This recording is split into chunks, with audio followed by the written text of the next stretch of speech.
มันจะต้องเวียนว่ายตายเกิดบ่ฮู้จักจบจักสิ้นเนี่ยอันนี้เรานึกถึงเนี่ยพุทธเรียกว่า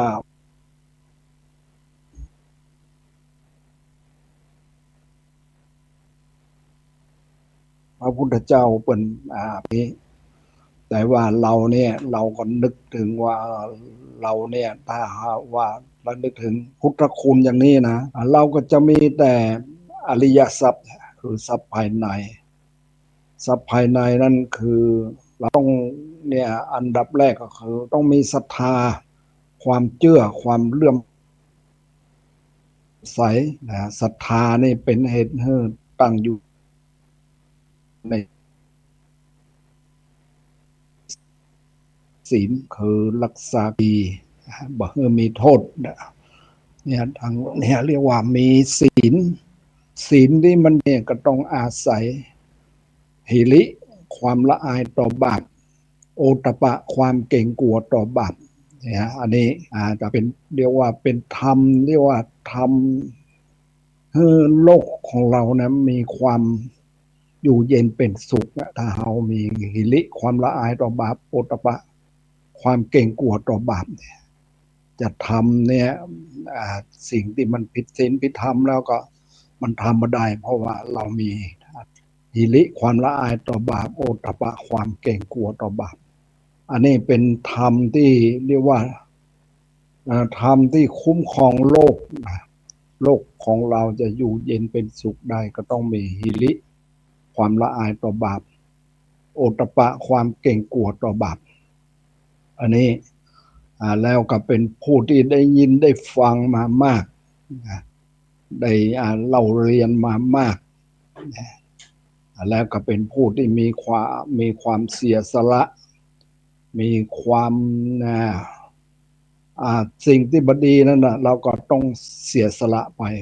บัดเอามาผูกไว้ในจิตในใจอันนี้เรียกว่ามีจาคะมีการเสียสละแล้วก็มีปัญญาเนี่ยปัญญาเนี่ยคือความรู้มาเสริมเนี่ยถ้าเรามีอริยทรัพย์7อย่างนี้มันก็จะทำให้เราเนี่ยบ่ต้องเวียนว่ายตายเกิดเนี่ยอันนี้พระลาหูเป็น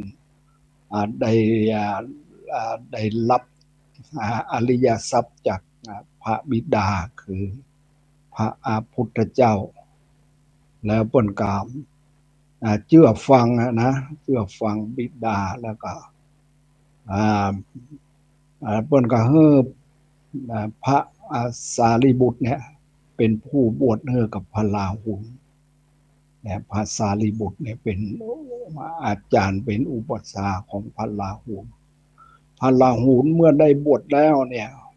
เพิ่นก็คงปฏิบัติตามธรรมเนี่ยแล้วก็ได้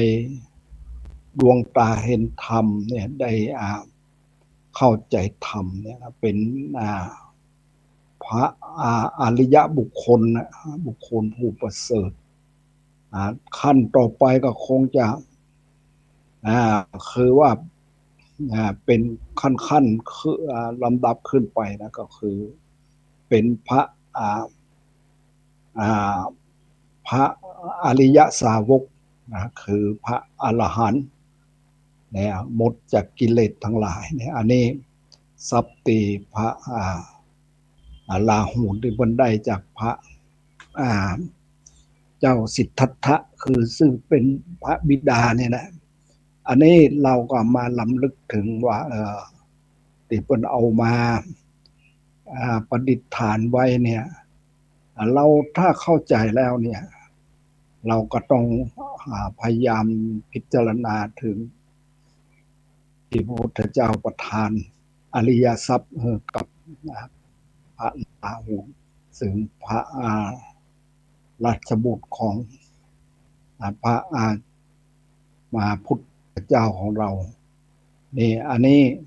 เรามันมีที่เราเห็นวันนั้นก็มีต้นโพเนี่ยมันมีต้นโพอยู่นะเพิ่นเอารูปนี้ไปตั้งอยู่ที่ต้นโพแล้วคนไปมาจะเข้ามา หลังจากลง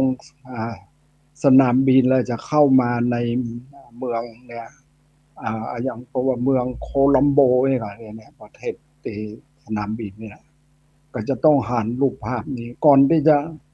เราจะลงจากเครื่องบินนั่นนะเราจะเข้ามาสู่อ่าตีลับตีไอ้นั่นนะตีสนามตีลับของสนามบินนะพวกก็มีนั่นแล้วภาพพระพุทธเจ้าของเรานั้นเป็นพระพุทธรูป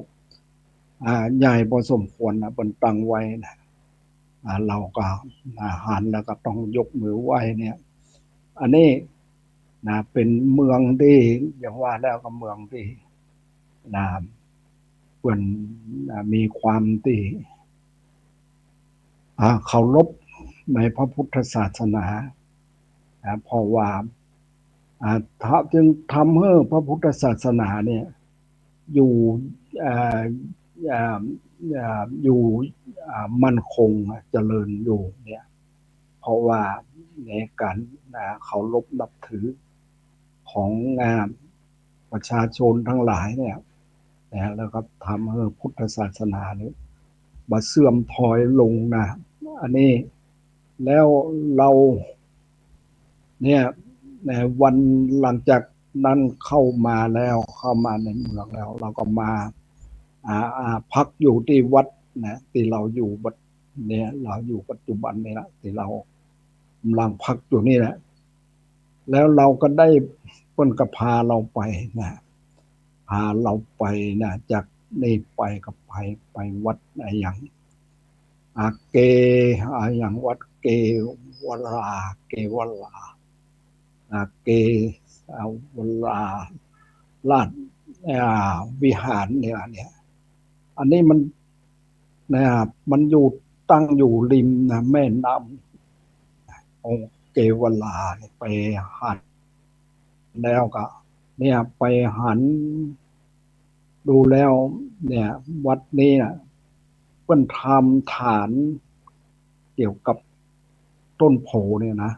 เพิ่นทำฐานแล้วก็เอาแล้วมันมีต้นโพอยู่แล้วก็นะนะลานบริเวณที่ลานวัดเนี่ยมันจะมีทรายเอาทรายเนี่ยเป็นเพิ่นบ่ได้เทคอนกรีตอย่างนั้นเพิ่นเอาทรายนั้นมาแต่เราก็ได้เดินบริเวณหมู่นี้แล้วก็จะมีเนี่ยระหว่างที่เราเดินอยู่เนี่ยเราเดินด้วยกันเนี่ยเราก็จะมีเนี่ยวันนั้นก็จะมีคนต่างประเทศมาพูดสนทนาเรื่องเกี่ยวกับเนี่ยที่ไกลๆที่วัดนี้มันมีเจดีย์อยู่นะเจดีย์ใหญ่แต่ว่าเนี่ยที่ทำเจดีย์ไว้นี่นะเพราะว่าเพิ่นทำไว้เนี่ยนะเพื่อกลัวที่คนอื่นนี่จะมาลบล้างจะมาทำให้เสียหายเจดีย์นี้แล้วก็นะครับรู้สึกว่านี่แหละคนต่างประเทศมันมาจากคนประเทศประเทศอ่าประเทศเนี่ยอย่างที่อยู่เหนือนะใครๆอยู่ประเทศไอ้ตีแบบทิเบตนะประเทศทิเบตสองคนผัวเมียเนี่ยสองคนผัวเมียเนี่ยก็แสดงว่ามีความเนี่ยศึกษาเรื่องเกี่ยวกับพระพุทธศาสนามาแล้วก็ว่ามาว่านี่แหละมาที่มาเขาลบเนี่ยเพราะระลึกถึงสถานที่นี้แล้วก็เนี่ยแล้วก็ได้สนทนากันพอสมควรโยมส่งคนผัวเมียนี้แล้วเราก็เนี่ยได้หันได้นั้นแล้วสถานที่นี้แล้วผมรู้สึกว่ามันเราก็มีความประทับใจแล้วก็จะได้ยินเสียงกาเนี่ยมันร้องกันนะเสียงกาเนี่ยมันร้องกันมีมากมายนะ ราะว่ามันมาซ้อหาอาหารที่คนเป็นอ่าเอามาเนี่ยเรียกว่าเอามาถวายนั่นนะแต่ว่าแล้วอันนี้เราก็มานึกถึงแล้วว่าเมื่อบ้านเก่าเนี่ยนะบ้านเก่าที่เราอยู่เนี่ยนะมันมีกาเป็นจำนวนเป็นร้อยๆนะมาซ้อหาอาหารแบบเนี้ยมันจะอยู่ตามต้นไม้สลีมหาโพธิ์เนี่ยมันจะอยู่เพราะว่าต้นไม้สลีมหาโพธิ์มันก็มีต้นใหญ่อยู่แล้วมันก็จะซ้อหาอาหารที่เพิ่นเอาไปใส่เข้าเนี่ยเข้าไอ้เนี่ยเพิ่นว่าเข้าอย่างเข้าเต้าตังซีนะเต้าตังซีนั่นก็จะมีเพิ่นจะเอาลูกจะเอาเข่าควายเนี่ยมาตั้งไว้อันนี้แสดงว่าคนเรานี่มันจะต้องอาศัยเนี่ยการทำมาหากินด้วยกันอ่าเนี่ยนาเนี่ยทำนาเนี่ยนะอันนี้ควรเอาเข่าควายนี่มาตั้งไว้ติดตาจังสีแล้วก็จะเอาเนี่ยเอาพวกเข้าพวกอะไรอย่างเนี่ยไปแบ่งไปไว้ติดตาจังสีกามันก็มากินกันเป็นจำนวนไม่ใช่น้อยตาจังสีแล้วก็มีอยู่แทนที่นึงก็คือเนี่ยเสื้อวัดเสื้อวัดเนี่ยมันก็จะต้องนั้นอยู่ เอาไปไว้อยู่เอาเข้าอย่างไปไว้เอาไปใส่ไว้เนี่ยพวกกาเนี่ยมันถือว่ามันเป็นอาหารของมันก็จะมากินกัน เสียงกาเนี่ยในเมื่อบ้านเก่าในเมื่อยังน้ำมาท่วมเนี่ยโอ้เสียงสนั่นหวั่นไหวอ่าเนี่ยอันนี้เราก็มานึกถึงเนี่ยที่วัดเก่านะมันมีนั่นนะเป็นวัดที่ริมแม่น้ำปิงอ่าน้ำปิงเนี่ยแล้วมันหลังน้ำปิงเนี่ยมันอยู่ริมฝั่งทิศตะวันตกอ่าถือว่าอยู่เนินสูงน้อยหนึ่งโดยมากคนสมัยก่อนปดเท่าปุตตายายยายกันเพื่อนจะไปจำศีลกันนะในวัดนี้นะถือว่าเป็นวัดเก่าวัดแก่ของในตำบลมืดกาเนี่ยนะมันอยู่ริมแม่น้ำปิงเนี่ยระหว่างที่ฟังแม่น้ำปิงมันจะมีต้นมะขามใหญ่นะต้นมะขามอยู่แล้วก็มีต้นจุ่มปลาวเนี่ยจุ่มปลาวนี่ที่เราหั่นกันนะต้นจุ่มปลาวมีสองสามต้นอยู่นะตูรูริมฝั่งแม่น้ำเนี่ยแต่ได้ยินเขาว่าครูบาเนี่ยเป็นว่าครูบาขาวนะบอกว่าครูบาหลวงนะเป็นพยากรณ์ไว้ว่าเนี่ยไอ้นี่เนี่ยแม่น้ำที่เนี่ยต้นจุบลาวเนี่ยมันถ้ามันตายไปนี่นะมันจะมีมันจะมีผู้คนมาสร้างวัดขึ้นอันนี้เป็นพยากรณ์ไว้อย่างนั้น แต่ว่าอย่างว่านั่นนะมันก็มันจุ่มปลาวนี่มันไม่ได้ตายโดยธรรมชาติเพราะว่าพอเนี่ยน้ำจะขึ้นมาแล้วเขาก็ต้องไปตัดกันไม้ต่างๆเนี่ยไม้สีมหาโพธิ์ต้นใหญ่ๆนี่แหละก็ต้องไปตัดไม้มะขามหลวงที่มันไปปลูกไว้ในกลางบ้านเขาก็ต้องตัดหมดอะไรแล้วก็ไอ้ในเรื่องเนี่ยแล้วเป็นพยากรณ์ไว้อย่างนั้นนะครูบาว่าครูบาหลวงก็คือครูบาศรีวิชัยนี่แหละแล้วก็นี่แหละอ่าที่วัดมืดกาเนี่ยนะเวลาเพิ่นจะขึ้นด้วยเกิ้งเนี่ยนะคนนั้นทำเนี่ยคนบ้านงิ้วเท่าเนี่ยนะเพิ่นเป็นคนที่เคร่งครัดในทางด้านเนี้ยทางด้านศีลธรรมนี่เพิ่นก็ว่าครูบาเพิ่นเวลาเพิ่นจะขึ้นโดยเกิ้งเนี่ยเพิ่นจะต้องมาพักที่วัดเนี่ยวัดมืดกาวันตกเนี่ยแล้วก็จะมีคนคล้ายๆมีศรัทธาหามขึ้นโดยเกิ้งเนี่ยระยะจากบ้านเราขึ้นไปโดยเกิ้งเนี่ยมันใจมันก็เป็นใจเวลาพาเข้าตอนนะอีกจะถึงถ้าเดินเลยนะอันนี้ สมัยก่อนในเปิ้นอย่างครูบาเนี่ยเปิ้นบ่ได้เดินนะเปิ้นก็จะต้องมีคนหามขึ้นไปนะอันนี้สมัยก่อนในบ้านเก่าเราเนี่ยแต่ว่าเรายังบ่นะเราตอนนั้นมันยังเมื่อสมัยครูบาแล้วเรายังบ่เกิดก็เพราะสมัยเปิ้นครูบาอ่าอ่าที่เปิ้นคนหามอย่างเนี้ยเพราะว่าเขามีจิตศรัทธามีจิตเลื่อมใสที่เปิ้นหามเปิ้นบ่ได้ให้ครูบาเดินนะอันนี้เราก็ได้อ่าอ่ารู้อ่านะตามนั้นความเป็นมาของนั่นแหละแล้วก็ที่พันน่ะที่ใต้วัดแต่ปืนวัดเนี่ยนะมันจะเป็นคล้ายๆมันจะเปิ้นว่ามันจะมีคล้ายๆมีถ้ำนะมีถ้ำอยู่ในนะมันจะไปพดหาพวกน่ะถ้ำนี่มันจะพดไปทางทิศตะวันตกทางตกแม่น้ำวันตกแม่น้ำนี่ก็จะเป็นวัดห่างนะที่นั่นเป็นวัดห่างอาจจะมีนั่นนะเนออันที่ว่าสูงพอสมควรนะสูงจากแม่น้ำเนี่ยนะที่หั่นเนี่ยก็จะมีเรียกว่าเนี่ยมันมีบะหินนะโยมบะหินควายเนี่ยเปิ้นว่าควายไอ้นั้นมันเป็นเขาว่ามันเป็นสีขาวๆนะเพิ่นว่าอันนั้นมันจะเป็นควายเพราะว่าควายเผือกนะในหินควายนั่นน่ะในพื้นหินควายนะเพิ่นจะว่ามีของมากมายของนี่เพิ่นว่ามันไว้ศาสนาแล้วก็ประเดี๋ยวนี้มันถูกน้ำคล้ายๆน้ำแม่ลายเนี่ยมันไหลมามันมาโกงที่หั่นน่ะ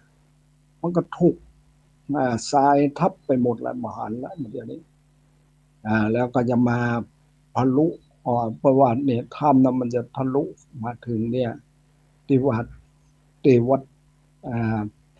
ตาที่วัดบึงกาฬเนี่ยนะ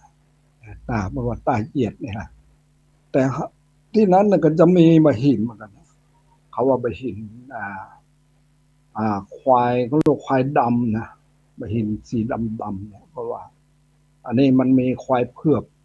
ควายดำอยู่เนี่ยที่บะหินนะแต่ว่ามันจะออกนะบะหินนี่มันจะออกเป็นนั่นอยู่บางทีมันจะเคลื่อนไปนะอันนี้ได้ยินคนบนเล่าไว้เนี่ยอันนี้เรื่องนี้เนี่ยเรื่องหินนี่แหละเรื่องไอ้นี่เมื่อแล้วเนี่ยไปเมื่อไปอยู่วัดอินทขินเนี่ยก็ไปพบเนี่ยพ่อหนานเรียกว่าพ่อหนานแก้วนะเป็นคนในวัดบ้านดอนเนี่ยบ้านดอนตีอยู่คนเจียงดาวคนนั้นน่ะเพิ่นก็เล่าให้ฟังเหมือนกันนะว่าที่วัดบ้านดอนนั่นน่ะมันก็มีทางบนมันจะเป็นวัดนะทางลุ่มมันจะเป็นทุ่งนานะหัวทุ่งนานี่จะมีบะหินหินบะหินก้อนใหญ่ๆนี่แหละแต่ว่าบะหินนี่มันออกไปนะมันออกไปเป็นโลงเนี่ยถ้าทุ่งนาเนี่ยมันจะออกไปเนี่ยมันจะมันจะนั่นจะได้เนี่ยอันนี้เออเราก็บ่เคยรู้นะแต่ว่าเพิ่นเล่าให้ฟังอย่างนี้อ่าที่ความเป็นมาของบะหินเนี่ยมันที่วัดบ้านดอนนะเจียงดาวเนี่ยอันนี้พ่อนันพ่อนันแก้วคือพ่อนันแก้วแล้วก็พ่อน้อยอย่างพ่อน้อยเดี๋ยวพวกวันพ่อน้อยหมูนี่ล่ะเนี่ยอันนี้เพิ่นแปลงศีลมาก่อนมาแปลงศีลเมื่อปีวัดอินทขินนั่นน่ะมาปั้นรูปศีลอันนี้เพิ่นก็ได้เล่าเรื่องไอ้นี้เรื่องเกี่ยวกับวัดบันดอนให้ฟังแต่จะใดก็ตามเรื่องไอ้นี้เรื่องเกี่ยวกับความเจริญของโลกมันนั้นมันแปรไปเปลี่ยนไปแล้วอันนี้เราเมื่อบักกี่วันที่ผ่านมาเนี่ยมันตรงกับวันที่10 วันที่ 19กันนะเราก็ได้ไปที่นั่นน่ะ ไปที่ไอเมืองอย่างที่เมืองแคนดี้ประเทศศรีลังกาเนี่ยไปกับเพื่อจะไปไหว้พระเขี้ยวแก้วเนี่ยนะเพราะว่าท่านเจ้าอาวาสมันก็รู้จักกับพระที่อยู่อ่าใกล้ๆเมืองนั่นแหละนะไปหาพระนี้เพิ่นก็นัดเวลาว่า6 โมงนี่จะต้องได้เข้าเฝ้าพระเขี้ยวแก้วเราก็ได้รอเวลาถึงเวลา6 โมง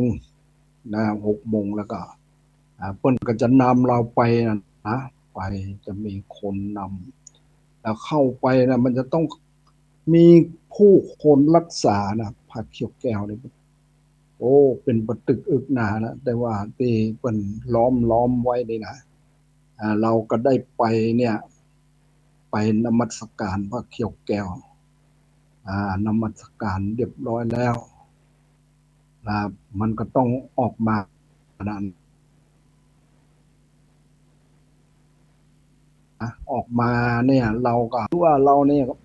สุขภาพมันบ่ปกให้ต้นใดนะเพิ่นก็จะเอาเนี่ยวินรถวินเนี่ยเมื่อเรานั่งแล้วก็จะยู้เราเนี่ยออกมาจนผ่านสถานที่มันออกมาเนี่ยเราก็ได้เนี่ยไปนมัสการพระเขี้ยวแก้วเวลาที่จะไปนะเราก็ต้องนั่นอยู่เสมอแล้วนะมีความระลึกอยู่เสมอว่าขอให้เราอย่ามีโลภะอย่ามีโทสะอย่ามีโมหะเนี่ยนะเราก็ต้องใจอย่างนี้คือว่าเราเนี่ยเราตั้งใจเนี่ยว่าอย่าให้เรามีโลภะความโลภอย่ามีโทสะความโกรธอย่ามีโมหะความลุ่มหลงอันนี้เราก็ตั้งใจไว้เนี่ยที่เราได้ไปนมัสการพระเขี้ยวแก้วเนี่ยแล้วก็ได้ไปถึงไปหันจริงๆที่มันเอาเป็นเอาไว้เป็นประดิษฐานไว้เนี่ยรู้สึกว่ามันจะรักษากันอย่างแน่นหนาเราไปกันได้ไปกับหมู่คณะเราเนี่ยได้ไปด้วยกันเนี่ยกับไปเนี่ยตลอดถึงเนี่ยได้มานมัสการแล้วเนี่ย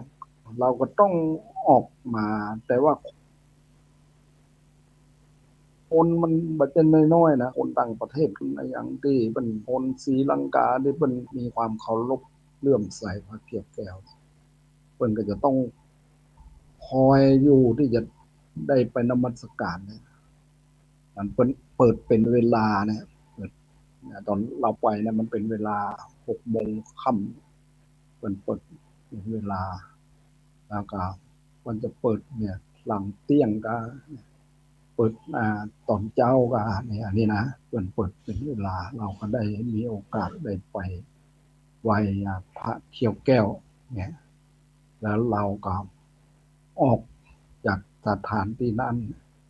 กลับมาถึงสถานที่เราพักนะก็น่ะเกือบจะเที่ยงคืนนะเกือบเที่ยงคืนนะพอดีแล้วเราก็ได้มาเนี่ยนั่นแหละเราก็ได้มาไอ้ไปนะไปกลับไอ้อย่างนี้มันก็ใจเวลาตันอยู่ไอ้นี่เรื่องไอ้นี่เนี่ยที่เราเนี่ยอ่ามา ได้มาเห็นพระเขี้ยวแก้วเนี่ยอ่าเนี่ยมันก็สาเหตุมันก็เมื่อก่อนเราไปที่ประเทศไอร์แลนด์นะไปพบท่านมหาลัมไพเนี่ยตอนนั้นก็ได้อยู่กันที่ประเทศไอร์แลนด์ท่านก็พูดว่าจะพาไปศรีลังกานะท่านก็ได้พูดว่าอย่างนี้แต่ว่าเราก็มาแล้วเมื่อเวลาเมื่อใดเราก็ยังมารู้นะแต่ตลอดถึงเนี่ยได้มาได้ไปเนี่ยได้ไปนมัสการพระเขี้ยวแก้วนี่ก็รู้สึกว่านั่นแหละมาหารประเทศศรีลังกาแล้วก็รู้สึกว่านะ ไปได้ไปหลายที่นะไปที่ไปวันนั้นเนี่ยไปที่ภูเขาสูงเนี่ยอันนี้เราก็ได้ไปคือว่าภูเขานี่เป็นว่าพระพระสาวกของพระพุทธเจ้าเนี่ยเป็นหมายความว่ามหินทะเทระกันเนี่ยที่ภูเขาเนี่ยเราจะต้องขึ้นเดินขึ้นไปในระยะการเดินขึ้นไปเนี่ยก็สูงพอสมควรนะเราก็ว่าเราจะมาขึ้นแล้วนะพอดีมีโยมอายุ40กว่ากันเนี่ยเปิ้นกับหมายเขาว่ามาเปิ้นมาเพราะว่าอ่าจะพยุงเราขึ้นไปนะเราก็เอามีคนที่จะพยุงเราเนี่ยก็มันก็เหมือนมีกำลังหน่อยหนึ่งก็ต้องเดินขึ้นไปจนถึงที่นั้นแล้วพอไปถึงแล้วก็ไอ้นั่นอยู่นะครับพอไปถึงสถานที่นั้นแล้วมันจะมีดังไฟซ้ายก็จะมีเจดีย์นะเจดีย์ใหญ่มากนะเจดีย์สีขาวๆเนี่ยถ้าทางไฟขวานี่ก็จะมีนะรูปหินเหมือนกับอ่ารูปหินนี่เหมือนกับสารนาฏเนี่ยนะแล้วมันจะมีไม่ว่ามันจะมีคนไปสร้างที่บนรูปหินเนี่ยไว้เป็นคล้ายๆเอาสแตนเลสกาอย่างการไปสร้างไว้เนี่ยมาดูแล้วคนเขาก็จะขึ้นไปที่บนนะไปอยู่บนอ่า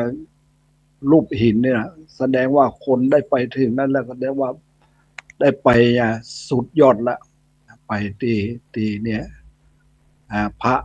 เรียกว่าสาวกของพระพุทธเจ้าเพิ่นได้ไปสถานที่นี้เพิ่นได้ไปนั้นที่นี้เรื่องราวของมันก็มีอยู่มีคนได้เล่าให้ฟังแต่ว่าอันนี้นะเพิ่นว่าสมัยนั้นน่ะเป็นอย่างพญาก็อย่างเนี้ยเพิ่นไปหันกวางก็หันอย่างกวางเนี่ยแล้วคิดจะเนี่ยนั้นน่ะจะยิงกวางก็อย่างแต่ได้สติขึ้นมาเลยบัดทำเลยนะอันนี้นะในที่ประวัติเขาเล่าไว้เนี่ยที่คนเล่าให้ฟังอันนี้ก็แสดงว่าสถานที่นั้นน่ะเป็นสถานที่ผู้คนจะต้องตั้งอยู่ในศีลในธรรมอันดีนะเราก็วันนั้นเราก็ไม่ได้ขึ้นไปที่นั้นเราก็ไปนั่งอยู่ที่ศาลานั่งอยู่ที่ศาลานั้นแล้วก็นะพอสมควรแล้วก็ได้เวลาแล้วเราก็เดินทางกลับลงมาคนที่เนี่ยมีคนที่พยุงเราก็ต้องเพิ่นก็ต้องนั้นคอยพยุงเราเนี่ยลงมาเอาขึ้นไปนี่จะยากลำบากหน่อยนะแต่ว่าเวลาลงเนี่ยรู้สึกว่ามันจะอ่า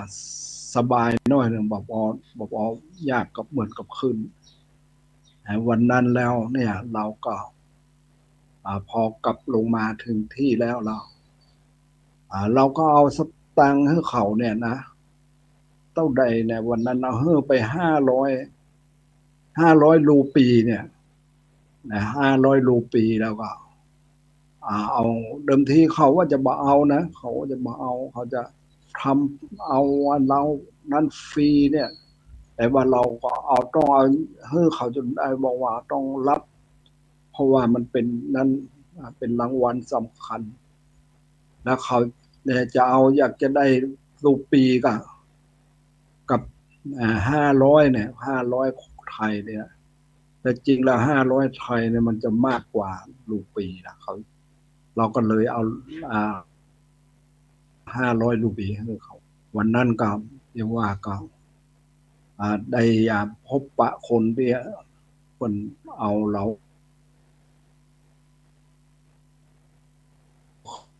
ไปเนี่ยไปถึงได้ไปนมัสเนี่ยพระสถานที่สำคัญแต่บริที่เราไปพักอยู่นั้นมะพร้าวเนี่ยขึ้นนะต้นมะพร้าวนี่ก็จะมีหลายต้นที่มันขึ้นกันว่าเป็นยังไงเนี่ยต้นมะพร้าวมันจึงไปเนี่ยไปแม่ขึ้นขึ้นอยู่ได้เนี่ยนะเพราะว่าบางทีเนี่ยเพราะว่าได้ยินท่านมหาลำไพบอกว่าในประเทศศรีลังกาเนี่ยมันจะบ่มีฤดูแล้งมันจะบ่มีนะมีแต่อ่าฤดูฝนฤดูอย่างเนี้ยฤดูหนาวฤดูฝนเนี่ยฤดูแล้งเนี่ยมันจะบ่มีฉะนั้นเนี่ยก็คิดว่าเนี่ยมะพร้าวก็ดีมากก็ดีไอ้พวกนี้ก็จะปลูกกันมากๆแต่หันแล้วมันนั่นอยู่มองดูว่าตั้งรุ่มแล้วก็เป็นต้นไม้ต้นเมยอย่างเดียวว่ามันจะมีมากอันนี้แล้วก็อันนี้มันก็เกี่ยวกับการรักษาต้นไม้เนี่ยต้องมีการรักษาคอยดูแลคอยอย่างเนี่ยบางทีเนี่ยมันเปิ้นตั้งบ้านเรือนนะอย่างเนี่ยเปิ้นจะพอมันขึ้นไปตามบ้านเรือนน่ะผ่านแล้วเปิ้นก็ปล่อยให้มันขึ้นอย่างนั้นเปิ้นบ่ตัดนะอันนี้แสดงว่าเปิ้นรักษาเปิ้นคล้ายๆอนุรักษ์ต้นไม้เนี่ยบ่ให้อ่ามันภัยทำลายอย่างเนี่ยอันนี้เรื่องเนี่ยเรื่องการที่เราได้ไปเห็นไปอย่างในการได้ไปเห็นภูมิภาคของประเทศเนี่ยเราไปเห็นสถานที่ต่างๆเนี่ยเราก็รู้สึกว่าเนี่ยอ่าอ่ามีความแน่นนะว่ามีความสำคัญของประเทศเพื่อนเนี่ยนะอันนี้แล้ววันนี้จะไปทางใดท่านเนี่ยเราก็ยังไม่รู้ว่าเพิ่นจะพาเราไปทางใดเนี่ยแต่ว่าจะต้องฉันเพลประเดี๋ยวนี้ฉันเจ้าเรียบร้อยแล้วต่อไปก็จะต้องฉันเพลฉันเพลแล้วก็คิดว่าคงจะเป็นตอนบ่ายๆเนี่ยไปการฉันของต่างประเทศนี้นะประเพณีเพื่อนจะการอ่าอย่างเราไปเนี่ยไปอยู่ประเทศไอร์แลนด์เนี่ยนะเพื่อนจะเอาไอ้อย่างมาวางไว้เนี่ยหมู่คนศรีลังกาเนี่ยเพื่อนจะไปเลี้ยงเนี่ยเมื่อเอามาวางไว้แล้วเนี่ยเป็นจานก็เป็นน้ำล้างมือก็อย่างแล้วเป็นการบูชาอย่างเนี้ยเพื่อนจะเอามาแล้วเพื่อนก็จะตักใส่เนี่ยตักใส่ให้เราว่าจะเอานั่นตะอันเอานี้ตะอันเนี่ยเพื่อนก็ตักใส่ให้เราเมื่อตักใส่แล้วเราก็เพื่อนก็จะมีการสวดเนี่ยสวดของเพื่อนนะสวดนะครับมันจะการรับศีลเนี่ยเพิ่งก็จะรับคนเดียวนะบ่ต้องเราบ่ต้องนำละปานาติปาตาเวรมณีอาทินนาทานาเวรมณีกาเมสุมิสสาจาราเวรมณีมุสาวาทาเวรมณีสุราเมรยะมัสสะปมาทฐานาเวรมณีเพิ่นจะนั้นน่ะเพิ่นจะว่าเพิ่นไปของเพิ่นคนเดียวเราบ่ต้องพระเราบ่ต้องไปนำแล้วว่านี่เพิ่นจะว่าไปตั้งนะโมแล้วเพิ่นว่านะรับศีลไปเลยอันนี้เพิ่นรับศีลอย่างเรียบร้อยแล้วเพิ่นก็จะถวายเนี่ยถวายอาหารแล้วเราก็จะให้พรให้พรเนี่ยก่อนจะให้พรเราก็ต้องพิจารณานะปฏิสังขโยนี่นะหลังจากนั้นเราก็ได้นะฉันภัตตาหารอันนี้ธรรมเนียมของคนศรีลังกาเนี่ยเปิ้นที่เปิ้นไปทำบุญกันที่วัดที่ประเทศไอร์แลนด์แต่อย่าใดก็ตามเรื่องนี้นะเรื่องการศึกษาเรื่องนี้นะนะ เข้าใจในหลักธรรมคำสั่งสอนขององค์สมเด็จพระสัมมาสัมพุทธเจ้าเนี่ย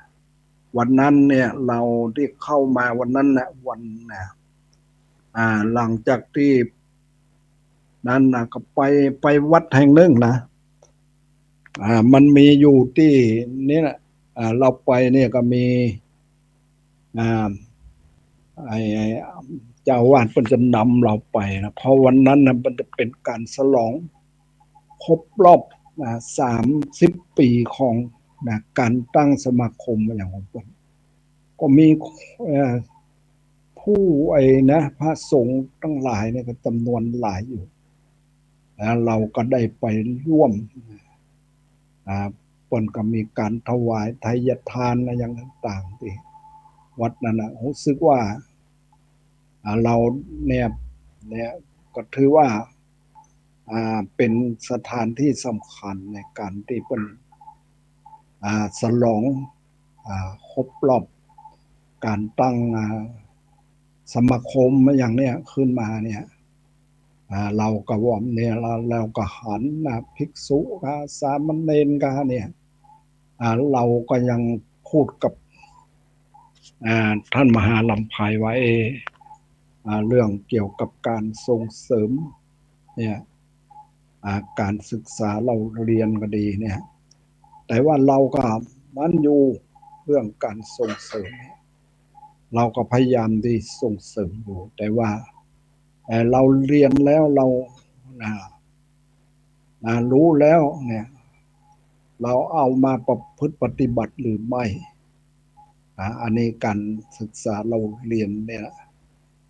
อย่างอันนี้เราเนี่ยอย่างเราเนี่ยประสบการณ์เมื่อเป็นนั้นแล้วเป็นขยมแล้วเป็นเด็กเป็นขยมเนี่ยไปรับใจทางวัดแล้วเมื่อไปเนี่ยไปรับใจแล้วก็ตลอดถึงกุมบาตรนะอย่างนี้สมัยเป็นขยมมันก็จะฮื้อท่องเนี่ยท่องสวดมนต์นะท่องเนี่ย7 ตำนานนะอย่างเนี้ยบทเสวนาจะพาลานังปันทิตานันจะเสวนาปูชาจะปูชนียานังเอตมังคลามุตตมังเนี่ย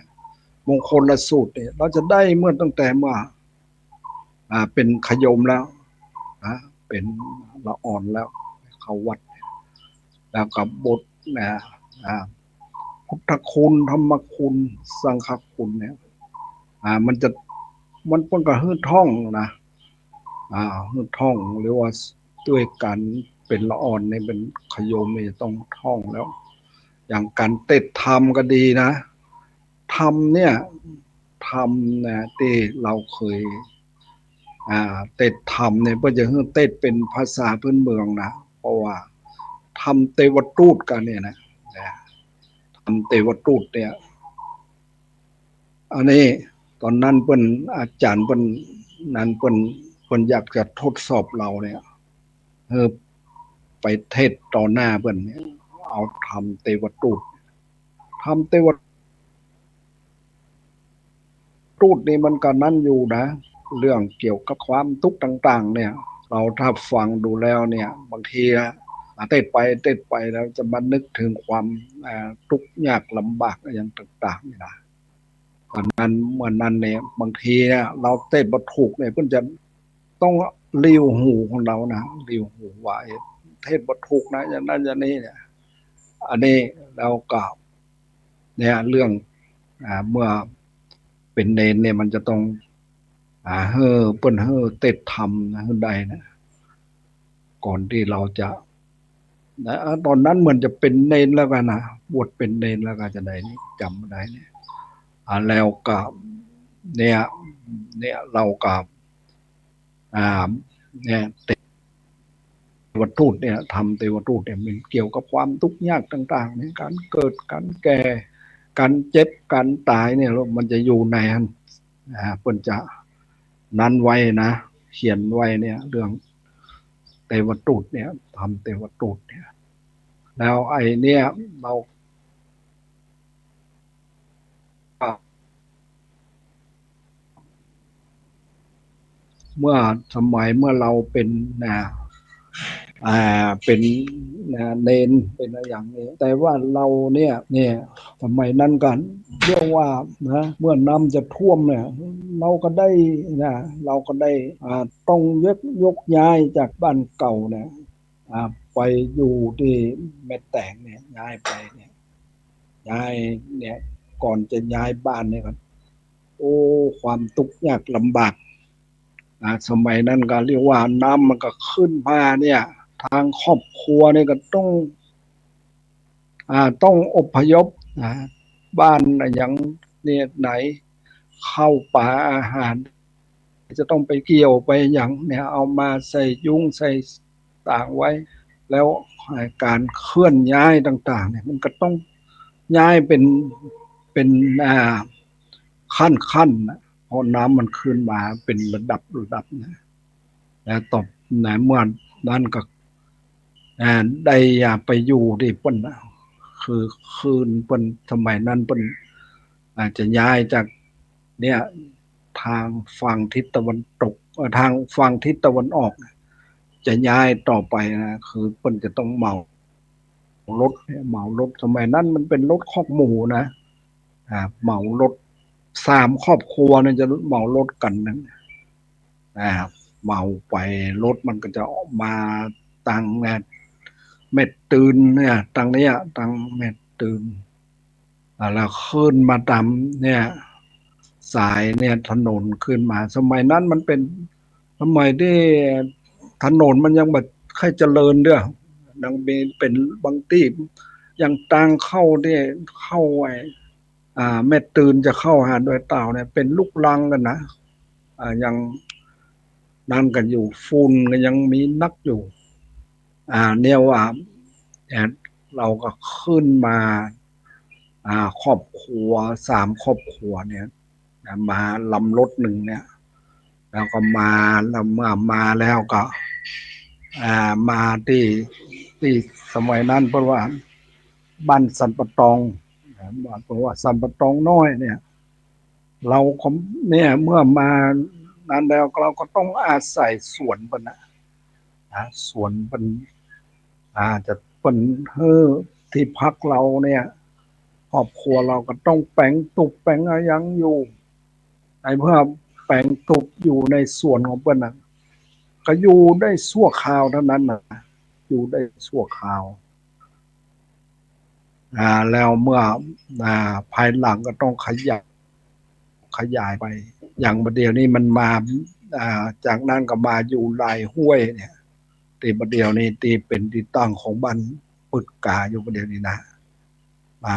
ลายห้วยแล้วก็สมัยนั้นก็ท่านอยู่ที่ว่าเราอยู่อาศัยวัดเป็นนะวัดอินทขินนะเราอาศัยอยู่ตอนนั้นเป็นเนนอยู่นะก็ต้องเรียนเนี่ยต้องเรียนนักธรรมตรีนะการที่จะได้นักธรรมตรีนะจะต้องเรียนนวโกวาทเนี่ยจนจบมา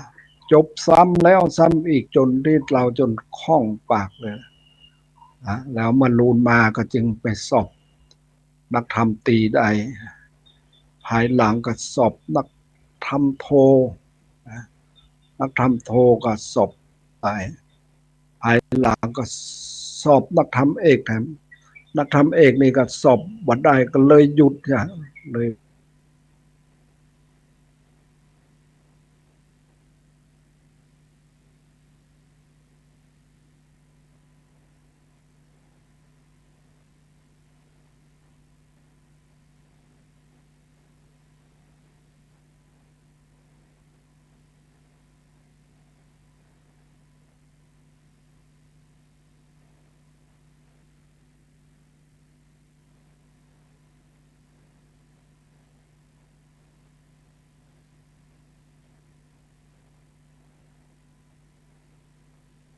แล้วเราก็ไปนะเราก็ไปตามที่เปิ้นมาตามหาเราก็ไปอยู่ที่นะวัดที่เปิ้น นั่นขึ้นมาเนี่ยที่เปิ่นสร้างวัดขึ้นมาเนี่ยตีจัดสรรประเดี๋ยวนี้นะเปิ่นสร้างวัดขึ้นมาพอดีลุงนันเนี่ยลุงนันเมื่อก่อนเมื่อก็เป็นตุเจ้านะมันก็เป็นพอบานพอวัดอพยพมาเนี่ยเพราะว่าตอนนั้นมันมีไม้สักจะมีนักเปิ่นอพยพมาใหม่ๆเนี่ยเพิ่นก็จะชอบแปลงเนี่ยทำเนี่ยจ้างไม้นี่นะอ่าเพิ่นทำจ้างไม้เพิ่นก็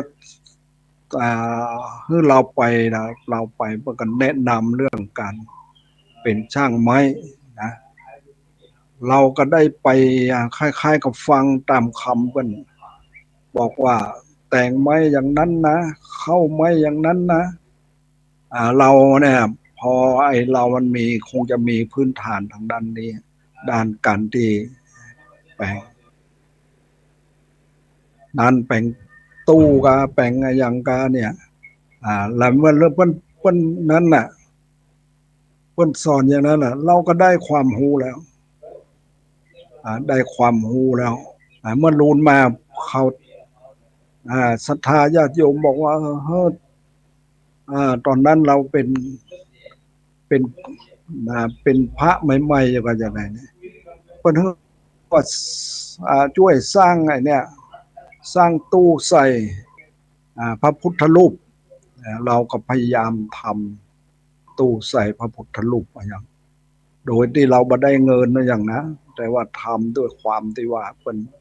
ขอทำเราก็ทำไปอันนี้พระพุทธรูปมีจำนวนนักอยู่เป็นไม้ก็เป็นทองก็นี่มีจำนวนนักเราก็ได้ทำตู้ใส่พระพุทธรูปอันนี้ด้วยความที่ว่าเปิ้นสอนให้เราเนี่ยสอนให้เราทำเนี่ยแล้วเราก็พยายามทำแล้วก็สามารถที่ทำช่างไม้เป็นช่างไม้ได้อันนี้เรื่องเนี้ยเกี่ยวกับการเรียนอะไรอย่างต่างๆเนี่ยนะแล้วก็พยายามดูหลายอย่างที่ว่าเราจนอ่าเรียนได้แล้วเราก็บัตรนั้นมาอย่างนะสมัยนั้นก็เรียกว่าเราเรียนได้แล้วเราก็เราไม่ได้เอาคิดว่าไม่ได้เอาไปใจอย่างนะก็เรียนรู้ไว้เรียนการทำวัดสวดมนต์อะไรอย่างต่างๆเนี่ยภายหลังเนี่ยตีวัดเนี่ยตีวัดอินทขินเนี่ยมันจะสืบทอดมาจากสมัยนั้นแล้วสมัยลุงนันทูลแล้วลุงนันทูลเมื่อก่อนก็เป็นเจ้าอยู่เพิ่นเป็นเจ้าวาดอยู่ที่นั้นเพิ่นเมื่อก่อนก็เป็นศิษย์ของครูบาธรรมชัยนั่นน่ะมันรูนมาเพิ่นไปเรียนเนี่ยไปเรียนกรรมฐานอยู่ที่วัดพระบาทภาเนี่ยเพิ่นก็ได้มีวิชาความรู้เรื่องเนี่ยมาสอนวิปัสสนาให้กับศรัทธาญาติโยมที่วัดอินทขินเนี่ยและ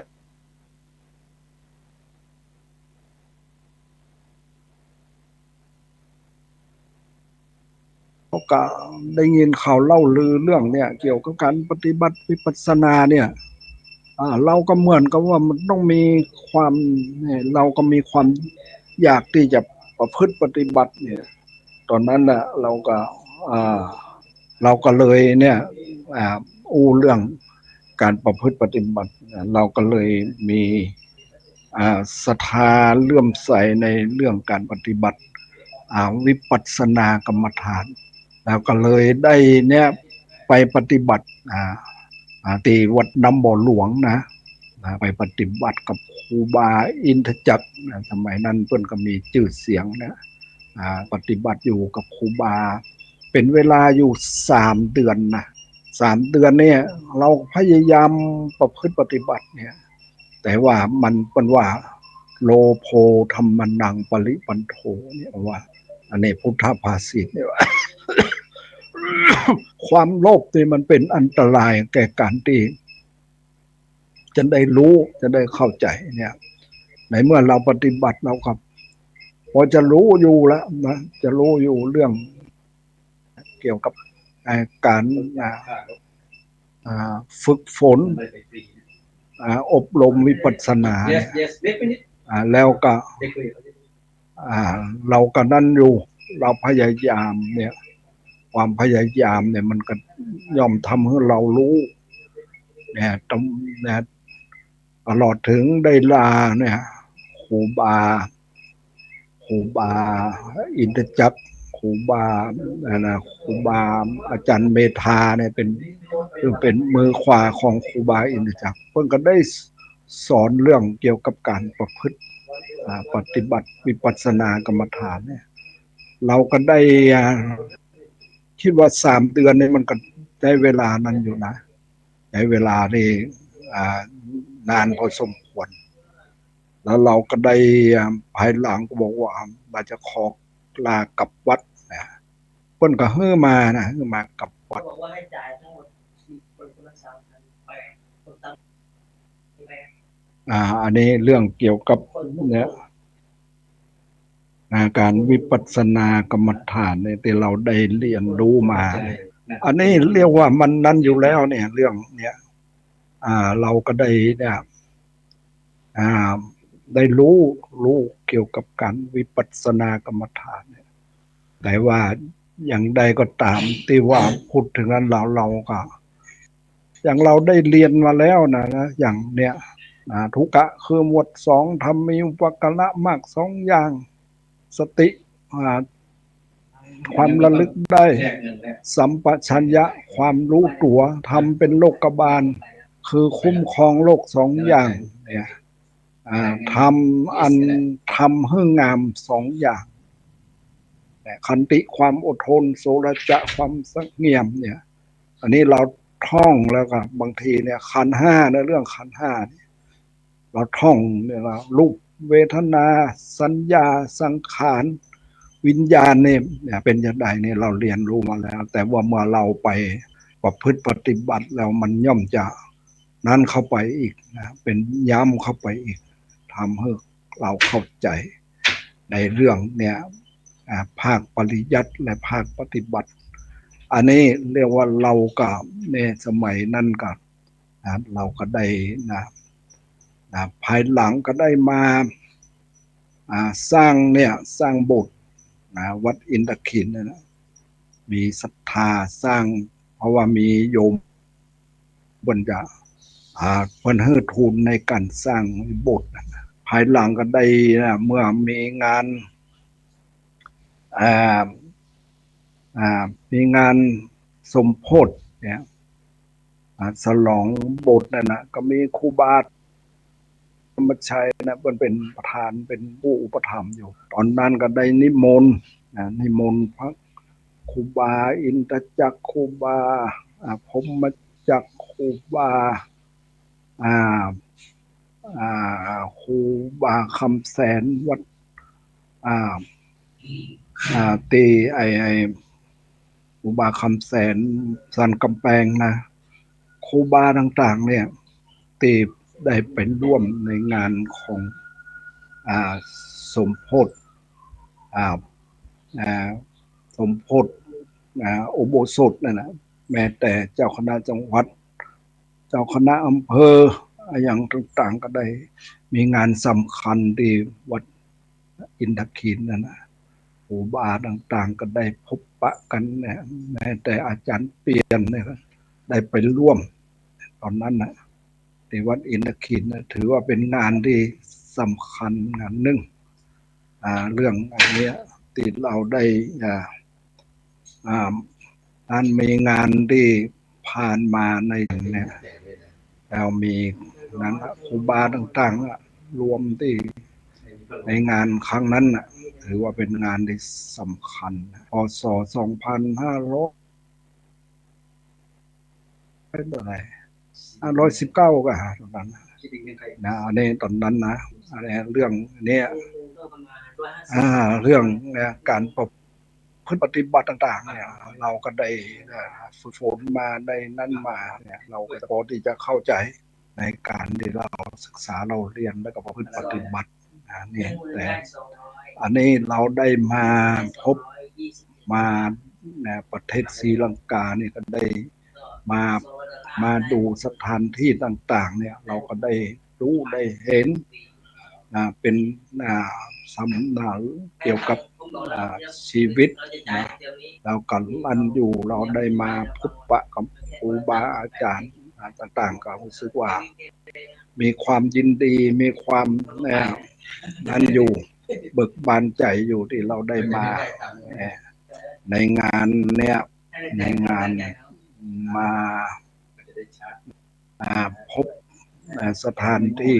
ประเทศศรีลังกาก็รู้สึกว่าดีอกดีใจนะวันนี้ก็ได้เวลาแล้วก็ขอ